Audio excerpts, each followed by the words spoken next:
नमस्कार, मैं हूं आपके साथ हेमंत कुमार। आज के इस वीडियो में हम बात करेंगे ईरान और अमेरिका के बीच में जो जिस तरह की चर्चाएं चल रही हैं उसको लेकर के ताज़ा स्थिति क्या है। क्योंकि आप देखिए कि ईरान में लगातार सरकार के खिलाफ प्रदर्शनों के बाद अब सरकार का ये दावा है कि तमाम प्रदर्शनों को कंट्रोल में कर लिया गया है। साथ ही इंटरनेट सेवाओं पर पाबंदी लगा दी गई है और स्ट्रिक्टली जनता से ये कह दिया गया कि इस तरह के कोई भी प्रदर्शन अगर सड़कों पर होते हैं तो उनके खिलाफ सख्ती से निपटा जाएगा।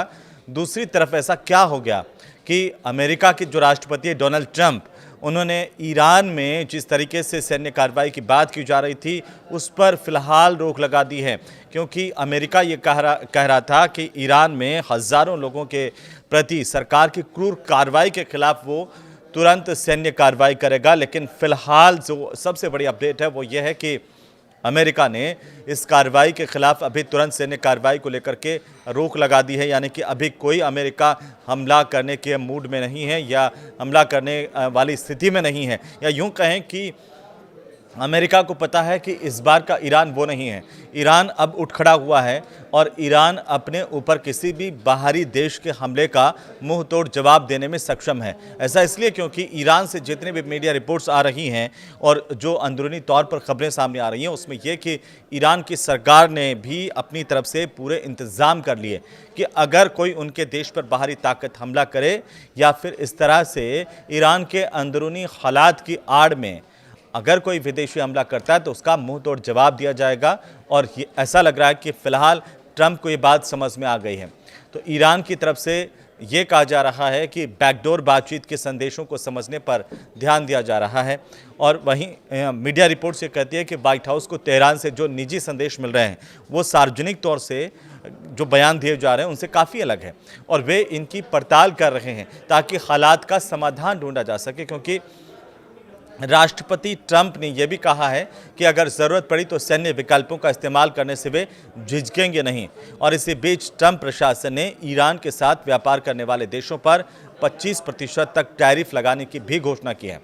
ईरान को चारों तरफ से घेरने की कोशिश अमेरिका की है, उसमें अभी अमेरिका कामयाब होता हुआ नज़र नहीं आ रहा है। क्योंकि ईरान ने ये पलटवार करते हुए दिखा दिया है कि उनके ऊपर अगर किसी भी तरह की अस्मिता को लेकर के कोई हमला होता है तो वे इसका मुंहतोड़ जवाब देंगे।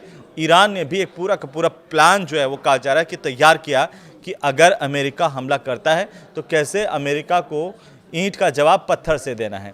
ये बात अब अमेरिका की भी समझ में आ रही है। क्योंकि ईरान में जिस तरीके से प्रदर्शन हो रहे थे, वहाँ की जो सरकारी कार्रवाई की गई, ये कहा जा रहा है कि वहाँ 600 से ज़्यादा लोगों की मौत हो चुकी है, हज़ारों लोगों को गिरफ्तार किया गया है। और इसी बीच ट्रंप प्रशासन ये विचार कर रहा है कि क्या ईरान के खिलाफ कोई सैन्य कार्रवाई का आदेश दिया जाए। लेकिन उससे पहले ईरान की सरकार ने अपने अंदरूनी जिस तरीके से प्रदर्शन थे उनसे किस तरीके से सख्ती से निपटा है ये भी दिखता है।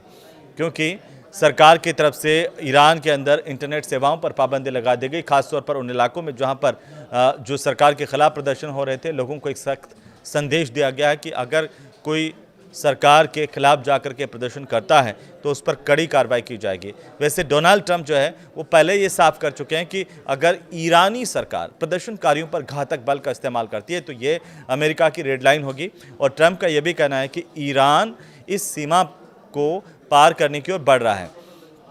इसी वजह से व्हाइट हाउस और राष्ट्रीय सुरक्षा टीम के भीतर बहुत सख्त विकल्पों पर विचार किया गया है।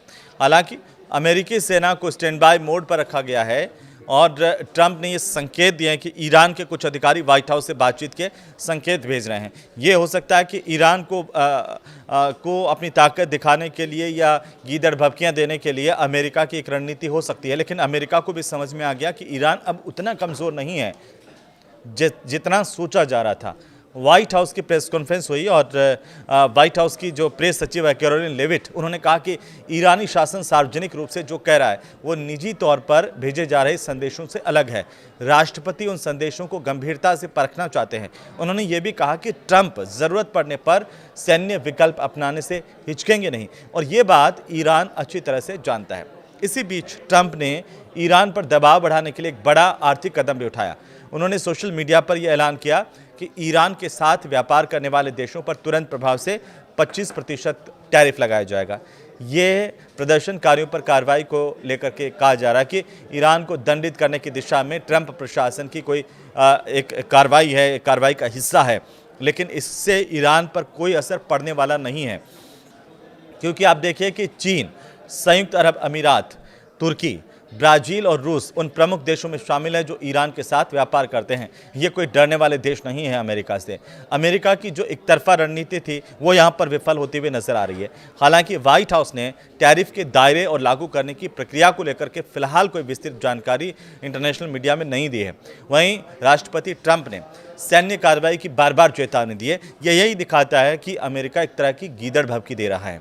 ये चेतावनी जो है वो ईरान और इजराइल के बीच 12 दिनों के युद्ध के 7 महीने बाद इस तरीके से दी जा रही है, उसके मायने अपने आप में अलग हैं। और इस युद्ध में अमेरिका ने ईरान के अहम परमाणु ठिकानों पर हमले किए थे, आपको याद होगा, जिससे ईरान का शासन कमज़ोर हुआ था। लेकिन अब वो स्थितियां यहाँ पर है नहीं, क्योंकि ट्रंप इसीलिए ये कह रहे हैं कि ईरान ने बातचीत की मेज़ पर लौटने के लिए संपर्क किया है। अमेरिका भी अब बातचीत करना चाहता है, इसलिए उसने किसी तरह का एक आक्रामक कार्रवाई या यूँ कहें कि सैन्य हमला करने की रणनीति फिलहाल ये कहा जा रहा है कि टाल दी है, क्योंकि उसे एहसास हो गया है कि ईरान जो है मुंह तोड़ जवाब दे सकता है, वहाँ पर वेनेजुएला जैसे हालात नहीं होंगे। अब राष्ट्रपति ट्रंप ये कह रहे हैं कि किसी भी बैठक से पहले उन्हें कोई कार्रवाई करनी पड़ सकती है। बातचीत इस असंतोष के आग को पूरी तरह से ठंडा नहीं कर पाएगी। साथ ही अमेरिका के सामने ईरान जो है वो झुकने वाला है नहीं, ये आप भी जानते हैं। और इन मांगों में ज़ीरो न्यूक्लियर एनरिचमेंट की मांग भी शामिल है, जो इस धार्मिक शासन की रणनीति की जो सोच की बुनियाद में रेड लाइन को पार कर जाती है। मौजूदा दबाव जिसे हम देखें तो चाहे जितना भी हो, ऐसा कोई भी संकेत नहीं है कि ईरान के नेता अपना रास्ता बदल रहे हैं, वो अपने रास्ते पर अडिग हैं। लेकिन अमेरिका, इजराइल और प्रतिबंधों के साथ जिस हालात में वे फंसे हुए हैं, उसमें अगर ये प्रदर्शन दबा भी दे जाएं, तब भी ईरान के पास आम लोगों की ज़िंदगी बेहतर बनाने को लेकर के ज़्यादा विकल्प नहीं है। लेकिन फिर भी एक राष्ट्र के तौर पर ईरान जो है वो इस पर विचार कर रहा है। और इस सप्ताह को अगर हम देखते हैं तो ये पूरा का पूरा सप्ताह इस पूरे घटनाक्रम की दिशा तय कर सकता है। सवाल इस बात को लेकर के है कि क्या ईरान और पूरा इलाका फिर से सैन्य हमलों के दौर में धकेल दिया जाएगा, या फिर बल प्रयोग से इन प्रदर्शनों को पूरी तरह से कुचल दिया जाएगा, जैसा कि पहले हो चुका है। ईरान के जो विदेश मंत्री है अब्बास अरागची, उन्होंने तेहरान में राजनयिकों से ये कहा कि स्थिति अब पूरी तरह से नियंत्रण में है। और बाहर दिन की रोशनी में तेहरान की सड़कों पर वही भीड़ दिखाई दी जिसका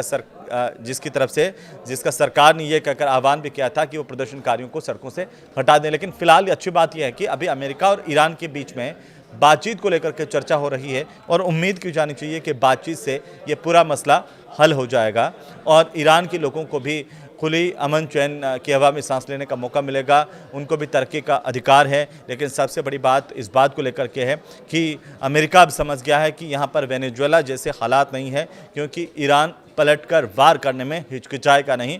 शायद यही वजह है कि अब दोनों देश बातचीत को लेकर के आपस में सोच रहे हैं या बातचीत की टेबल पर लौट रहे हैं। आप इसे कैसे देख रहे हैं, हमें ज़रूर बताइए। ये वीडियो आपको कैसा लगा, ये भी आप कमेंट बॉक्स में कमेंट कर सकते हैं। नमस्कार।